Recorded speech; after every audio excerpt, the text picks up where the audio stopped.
You're listening to Talk of Champions, an Ole Miss Spirit podcast with Ben Garrett. It's time! It's time! It's time! It's time! It's time!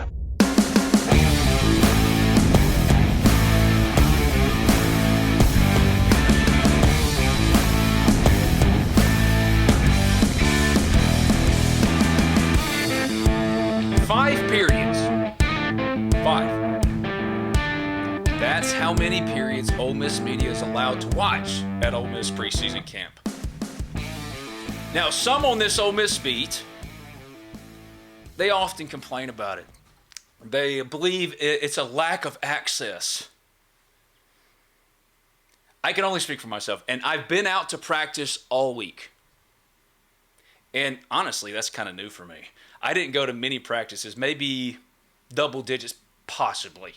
Probably count on two hands how many practices I went to last year. I've gone to half as many already. And I'm good with what we get. There's more than enough out there if you're just looking hard enough. And that's what we're doing here on Talk of Champions. Talking about what's going on at practice, what's at the forefront of your mind, and also answering your questions from the Ole Miss Spirit. OMSpirit.com to Fleet of On 3. I'm Ben Garrett. I write for the Ole Miss Spirit. That's an Ole Miss sports website, and where you can find me every single day when I'm not talking to you on this podcast. And we've got some exciting things coming for you at the Ole Miss Spirit down the pike. So make sure to sign up today. Don't miss out. Get ahead of the game for just $1 at OMSpirit.com. Yeah, $1. But about those 5 periods, I've been with Chuck Ronzable at the Ole Miss Spirit for over 15 years. And Chuck is an unapologetic Ole Miss homer, okay? I need to lead with that. But one day after practice last fall, my guy randomly appeals directly to Lane about some more practice time, more practice viewing. And I wish I could describe to you the horror on some of the faces of the other beat people in that room. I mean, you could see the eye rolls, the cringe that they felt, some of them felt. It was just pure horror on the face of those big J journalists in the room. But it worked. Chuck was just a nice Ole Miss homer that wanted to watch the Rebels a little bit longer if he could, because some folks on his message board wanted to hear about him. And Lane was cool as hell about it. Couldn't have been nicer. You heard all these things about Lane before he came to Ole Miss. How he was this nomad that could never stay in one place and walk to the beat of his own drum. He's been totally normal in all of our interactions with him, which isn't a lot. Again, only 5 periods in practice. Brief post-practice interactions, and not every single time. And yes, it's still the early parts of practice. But also, he's been running some team stuff in the first few snaps if you just come to practice and watch what they're doing. Full team. That was the first team on Friday. I saw Ulysses Bentley, Jordan Watkins, who else? Juice Wells, who's unfortunately back in a black jersey, which signifies what, people? No contact. Injury designation. They were all on the exercise bikes. But Lane was cool as hell about it. He didn't even know we wanted to see more practice. He just asked that we not shoot formations. So we all agreed. And we get 5 periods a day. So, I'm going to tell you about the 5 periods I saw on Friday. Actually, it's 15 periods combined this week. What's really been some takeaways, most specifically from today and a little bit of yesterday. Yesterday was a little bit lighter. So here's an Elite 8 of practice tidbits, and I'm going to overlay some practice highlights that I myself shot this week at practice. Then we'll jump to your Ole Miss questions. Number 1, the offensive line is rounding into form. There's been some injury holdouts, and those went as far back as the spring. Julius Buelo is one of 2 Washington transfer offensive linemen, and he was fully dressed on Friday and working with the first team at right tackle. Encouraging. Diego Pounds, the North Carolina transfer. He was at left tackle. Diego was injured all throughout the spring, or in a black, no contact injury designation jersey. He's now in his red jersey. He's out of the black, and he's playing left tackle as he was signed to do coming out of North Carolina. Speaking of the first-team offensive line, at least the way I saw it, it's currently from left to right. It's Diego Pounds at left, Caleb Warren at left guard, Jerquan Scott at center, Jeremy James at right guard, and Buelo at right tackle. And I doubt there'll be a true set first team for a long time. Maybe not up until October. They don't have to have a set first team for August 31st against Furman. All these guys are going to play that are healthy, and the ones that they're not managing the workloads of. The interesting thing for me this week has been seeing Caleb Warren at guard. Now, he was on the exercise bikes too, today at least, on Friday. They've done this before. It's not like Ole Miss doesn't experiment all throughout the early weeks or early days at least of fall camp to see maybe how somebody looks somewhere. Caleb Warren so far in the time I've seen has been almost exclusively at left guard. And that's a guy who started for 3 years at center. And it's because they really like Jerquan Scott. They shifted over Caleb Warren because Jerquan Scott, the transfer from Southern Miss, he's looked that good to them at center. And they really like the upside, too, of Bryson Sanders. He's a former 4-star prospect. I need to mention this, too. I bet Nate Kilpo, the other Washington transfer with Julius Buelo, I bet he ends up somewhere before the season starts. You don't sign those two guys from one of the 4 college football playoff teams last year. You don't bring them in the number 3 portal class in the country unless you fully intend to start them. Now, there's going to be a great rotation. That's what I love about this team right now. Caleb Warren will play just as many snaps. Jerquan Scott, maybe even Jaden Williams, maybe even Preston Cushman. I saw a lot of him today. Number 55. I'd forgotten who that was. I was like, who is 55? Who is that? Oh, yeah. The guy last year that Ole Miss said, watch out for him. He's coming. Him and Cam East. Now, I didn't see Cam East. I wasn't looking for him. But I did see Preston Cushman. It's like this all over the place. I said this to a friend of mine recently. Of course, he says, Ole Miss, we're good, right? We're really good. We're going to probably compete for the title, right? Be in the playoffs. It looks like an NFL minicamp out there. Not just by the way they're operating, because Lane runs it like a minicamp. They're not hitting. They're not doing a lot of anything other than walking through their steps. There's a little bit of hitting, but not a lot. It's not 2-a-days with Wobble, you know? Wobble Davison ain't taking them out to the dirt and making sure they got skint up knees. But it works. Almost won a program record 11 games last season, and they're preseason number 5 in the country. I get why they're getting the hype, because they're too deep on the offensive line. And again, I mentioned this on Wednesday's show. That 2012 team, that memorable team for Ole Miss, after 2-10 with Houston Nutt, probably the lowest of low points in the modern era for Ole Miss football. Y'all remember how I felt on the Ole Miss Spirit, where we all been, but wherever you were at the time, it felt like, oh, Hugh Freeze is going to need at least 3 years. At least 3. Okay, I'll give him at least 2 because I'm impatient. But 3 years.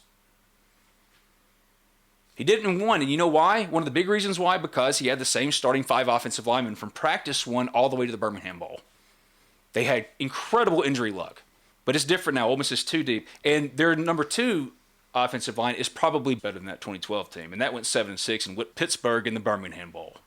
Of course they're number 5 in the country. This is the kind of offensive line that Clemson had when they broke through the glass ceiling and became a national title contender. Number 3. I hadn't seen him, so I went looking for him. It was the first group I approached, which is not typically what you do when you go out to Ole Miss football practice, especially when you only have 5 periods. But I went out there looking for Daquan Wright, the Virginia Tech transfer tight end. Again, you don't typically go first and foremost to the tight end group, but I think he's that important. And also, I am a man of the Ole Miss Spirit people, and I'm pretty sure, if memory serves, I am Looney Tunes. Somebody asked me on my board, hey, Ben, how about Daquan Wright? How's he looking? So I went looking for Daquan Wright, and he looks the part. He's a tight end transfer, like I mentioned, from Virginia Tech. He was limited for most all of the spring, but he's full go now. And he's running number 2 behind Caden Prieskorn, as was the plan when they signed him in that number 3 transfer class. First-year tight ends coach Joe Cox. He had Daquan Wright working specifically and over, and it was the early portions of practice. It might have been just those specific individual periods. But he was taking time with Daquan Wright. Like Prieskorn did it and he was done. And then another guy, I think it was Hudson Wolf, did it, and he was done. And then Daquan does it, and Joe Cox was working with him on a number of different ways with his inline blocking, because that's what Ole Miss is going to most need him to do. Yes, he's going to catch passes. He was in those drills with Prieskorn. He was the number 2 guy catching the seam passes. It was Jackson Dart to Prieskorn first, then Walker Howard to Daquan Wright second. But the first thing they need from him is that inline blocking. They don't have a fullback. Their fullbacks are their tight end inline blockers. That's who set up everything. Michael Trigg was a terrible inline blocker, and he was the only tight end on campus at the time. And everyone hoped that he would become Ole Miss's Kyle Pitts, and now he's at Baylor. Daquan Wright does not need to be slept on as far as how important he is for Ole Miss and being that championship contending team next season. Because, yes, Caden Prieskorn could do in games what he did in the Peach Bowl. Of course he can. I mean, he's a next-level tight end. I think, and I don't want to misspeak, but I'm just going to go ahead and do so because it's my show. I think he's the number 5 current college tight end ranked for the NFL draft next year. I mean, he's an NFL tight end. He's going to get drafted. What was behind him last year, and he was hurt for a little bit of the time, just wasn't sufficient. It wasn't enough. They needed a guy, and it wasn't enough, most importantly, in blocking. And they needed a guy who could have that physicality, but also you're going to get the catch component. I mean, Daquan Wright started all 12 games for Virginia Tech last year. And he was, I think, if my Google search is correct, he was the ACC leader in catches by a tight end. So that was number 3. Keep your eye on Daquan Wright and his sneaky, crazy importance for Ole Miss, especially with its revamped running game without Quinshon Judkins. Number 4, Utah State transfer wide receiver Micah Davis. He's practicing, finally. He committed last month. He was allowed to leave Utah State so late because it's only 2 windows. And the second window closes, well, this year I think was May 30. Don't hold it to me, May 30th. But after that, it's done. He got to transfer late because Bronco Mendenhall got fired at Utah State, or whoever was at Utah State. If it wasn't Bronco, I'm sorry. Utah State transfer wide receiver Micah Davis is practicing. Now, he's not particularly big. I know he's listed at 5'11", but he didn't look 5'11". He kind of looks exactly as you'd expect from how he was described, or how Zach Berry scouted him at the Ole Miss Spirit, OMSpirit.com, affiliate 1-3. He's a dynamic slot and returner both in kickoffs and punts. So what does that mean? He's a little smaller, a little shorter, super fast, cat quick. Rondale Moore for the Arizona Cardinals. But he looked like that to me. He's a little smaller in stature, but he was all conference last season, and he's right now number 5 on the depth chart. Maybe number 6. Deion Smith's in street clothes, so he's number 5. Last season, Davis had 36 receptions for 628 yards and 6 touchdowns. He returned 28 punts for 250 yards and 6 kickoffs for 83 yards. And he's number 5 or 6 right now. I'm not trying to gas you up. I know that y'all think I'm a Kool-Aid homer, which is fine. I graduated from Ole Miss. Whatever, say what you want to say. But y'all just got to own this. Ole Miss is a good football team going into this season and has a real shot to win a national championship. It's not going to be that way in 2025-26. They call it the last dance not because everybody's leaving after this year. It's not like, well, personnel-wise, we'll get there. But it's not like Jackson's leaving and Lane and all. No, it's not like the complete program reset. But from a personnel standpoint, it's going to be a new quarterback. Now, it's a quarterback that's been in the system 3 years. Doesn't sound so scary now, does it? See, that's how good programs operate. Did you know who Carson Beck was? Until he took over for Stetson Bennett and became Carson Beck, did you know who he was? Of course you didn't. Can Walker Howard be that for Ole Miss in replacing Jackson Dart? Austin Simmons, maybe. Now, the homer thing to say would be, hey, I think Austin Simmons kind of looks like Tua. Protecting homes and businesses from the whims of nature, you need more than just quality materials. You require Riverland Roofing. Licensed, insured, and certified, Riverland Roofing offers not only the assurance of excellence, but a tailored approach to your unique structural needs and budget. To learn more about what Riverland Roofing can do for you and the community, call them at 662-644-4297 or visit riverlandroofing.com. This is Cali. With C-Spire's blazing fast nationwide 5G network, she's got her fans in the palm of her hands. Live streaming her Mississippi Blues from her phone wherever she is. To out there wherever they are. Right now, get the latest 5G phone on us. Only at C-Spire, customer inspired. Number 5, Ole Miss crushed defensive back recruiting in the portal. It's obvious by who's out there. I know each of Isaiah Hamilton, who's from Houston. Trey Amos from Alabama. Key Lawrence from Oklahoma. Lewis Moore from Indiana. They're going to start or at least play a ton. But somewhat lost in all that recruiting fun, the number 3 class in the portal, is a guy like Yam Banks who started every single snap since he's gotten here in the spring. He was from South Alabama, and Ole Miss signed him in the winter. He's a former in-state prospect. He's been with the first team at safety since reporting. And remember, he and 16 other transfers reported together in the spring. And he's a converted wide receiver, so he's got ball skills while being a hybrid safety linebacker. I think he's a next-level player. And yet he's an afterthought in the day and age of the portal and shiny new objects. He had 45 tackles at South Alabama last season. Also, 3 pass breakups, an interception, a sack, a forced fumble, 6 interceptions, including a pick 6, 50 tackles, and 11 pass breakups last year. Certifiable stud. I'm just saying.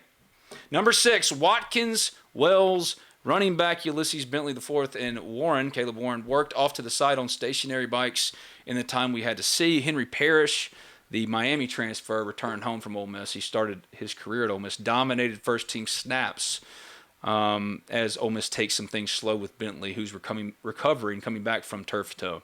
Matt Jones was number 2 at running back. He's wearing number 0 now. Behind him were transfers Dominic Smith and Rashad Amos in that order. Number 7, I mentioned this on Wednesday's show, but from talking to folks around the practice fields this week, don't expect to see much of Princely Umanmiel in those first 3 games of the year. He'll appear situationally, but he's still in a black no-contact jersey. And he's been in a black no-contact jersey ever since he got here from Florida in the spring. He's recovering from labrum surgery. Again, I learned that because he was a guest on the Ivy League here on the Talk of Champions Podcast Network. The good news is Friday, I saw Princely going through all individual drills. Now, he was sitting out the team stuff, but he's on his way, it looks like.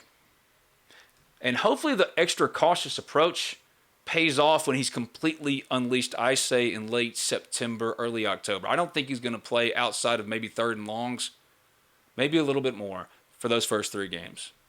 Ole Miss is going to be very cautious with him. And the last one, number 8, I am calling a Caden Lee breakout right here and now. Now, Caden Lee came on late last year, including his first career start against Penn State in the Peach Bowl. He finished with 5 catches for 114 yards and 2 touchdowns on 136 total offensive snaps.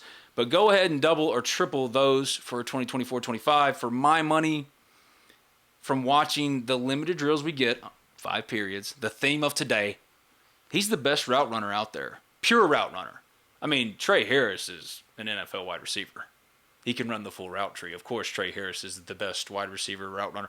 But when you're watching a Tom Amansky video of what a route runner is supposed to look like for a wide receiver and trying to teach it, Caden Lee looked like that, like Elijah Moore looked like that.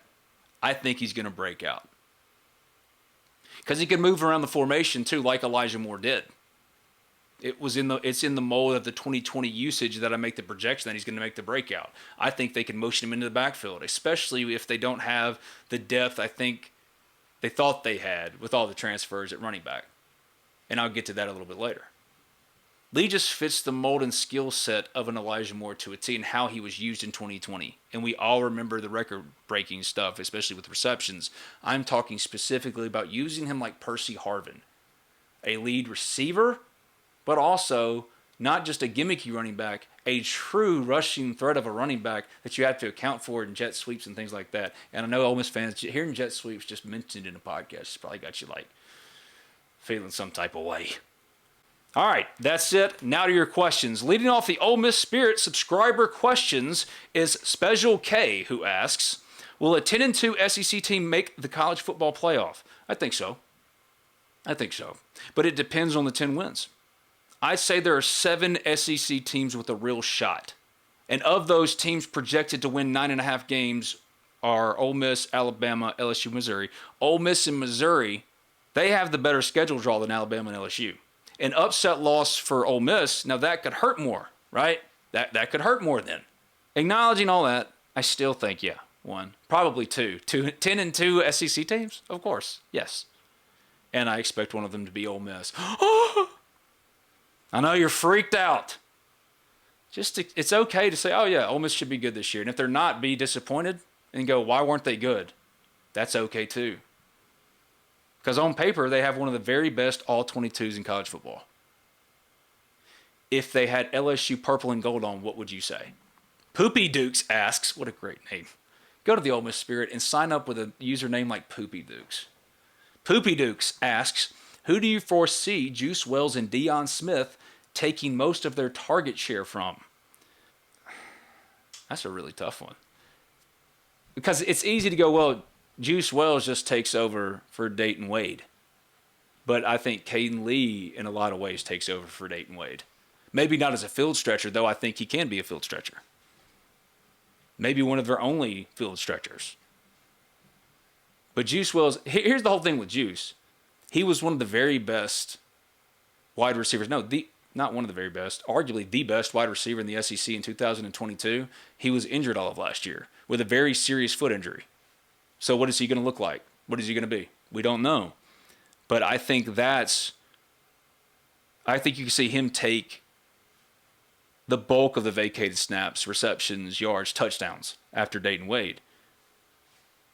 And I think Deion Smith could dip into Trey Harris's snap share a little bit, only on the outside, because Trey Harris is going to play as many downs as he can play. But he can move around more than almost all the others. Smith could too, but you haven't seen him for 2 years in an SEC game or an SEC practice. And he's still waiting for academic clearance. And I know that's going to be a question. He's still waiting. He's in street clothes at practice, but he's still waiting. There is no resolution, and I don't hear of any coming down the pike soon.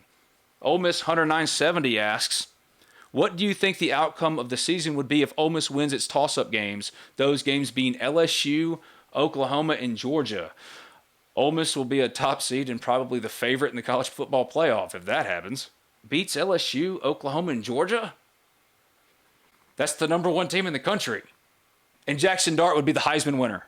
All right, B Ham Rev 25 asks, I'm going to enjoy the ride that is the 2024 season, so whatever happens, happens. But should I mentally prepare for this to really be the last dance where it all blows up at the end? It's the last dance for players like Jackson Dart. It's not like it's the last dance for Lane Kiffin necessarily. Though if they win a title, Lane Kiffin's going to be coveted as a NFL coach, let alone a college coach. But he's proven time and again over his 5 years at Ole Miss, which none of us predicted would happen. He has proven with all the jobs that have come open, Florida, USC, pick a job. And Lane was lifted up as a candidate at all these places. And what did he do? He stayed at Ole Miss.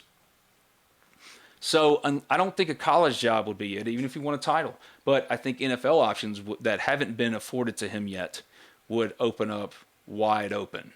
And that would be tempting, because if you look at Lane's resume, the only thing that would be lacking after an Ole Miss title win in 2024-25, which sounds absurd. I know how it sounds. They're that good. It could happen. If he were to do it, the only thing left on the resume is what? That ugly Raiders run. So that would be the only last dance there. But it's not a last dance. Good programs just replace good players.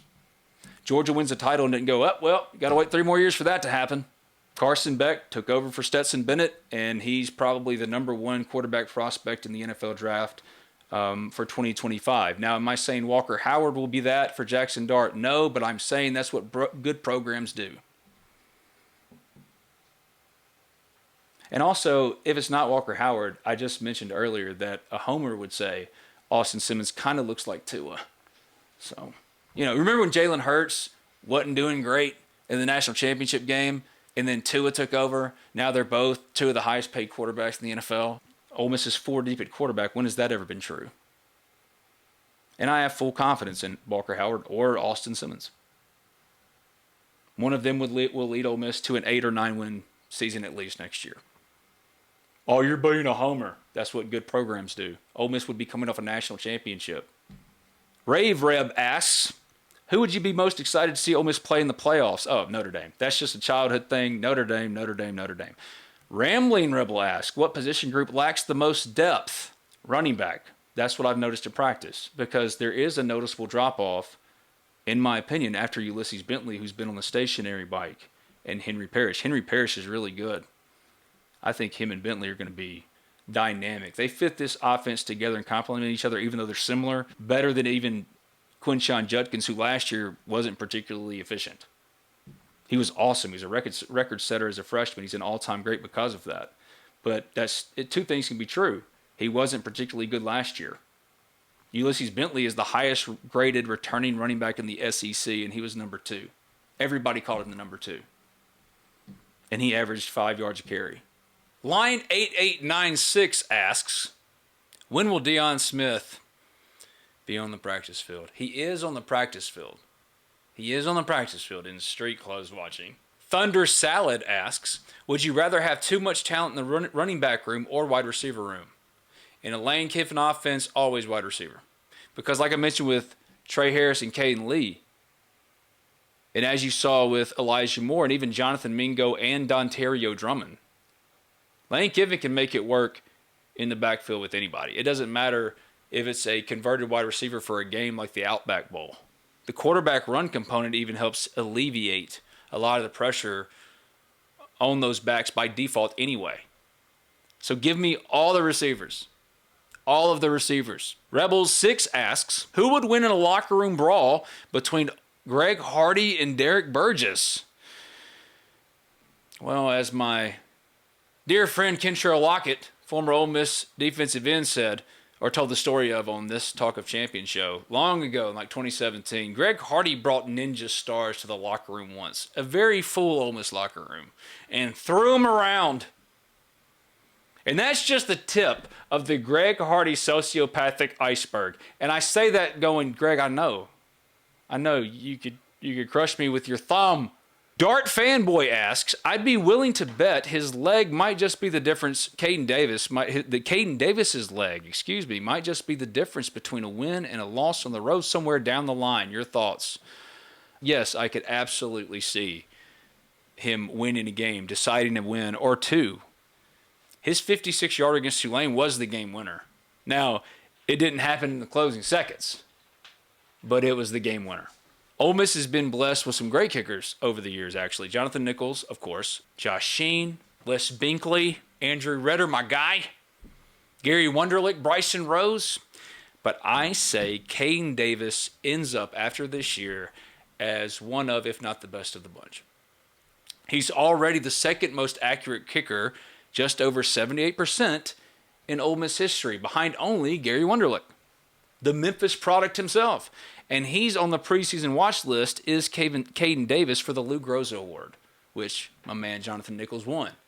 Last season, Caden Davis was the first Ole Miss kicker since 2015 not to miss an extra point. So do I think Caden Davis is going to dramatically impact winning and losing for Ole Miss in 2024-25? No doubt. Absolutely. R. Downs 1983 asks, how will you celebrate, Ben, the win over Georgia? I'm planning a watch party for Ole Miss Georgia. Hopefully I will celebrate them with all of y'all somewhere. And if you're interested in that, please tell me at the Ole Miss Spirit, OMSpirit.com, affiliate of On3, whether you're a subscriber now or in the future, because you sign up today to win that A.J. Brown signed picture. Reb Guy 22 asks, are you as upset as I am about no SEC night games? I mean, no night games in the vault is not ever okay. It's the worst. Also from Reb Guy 22, if you could pick any person that hasn't already done it, who would you pick for the opening game? Are you ready? And I don't even need to look at the notes. I've thought about this for a long time. Stone Cold Steve Austin or Paul Heyman? Migo Reb asked, what is your current favorite musical? Seussical the Musical. Will Deion Smith be academically eligible come playoff time? Yes. What U.S. state would you most like to see succeed?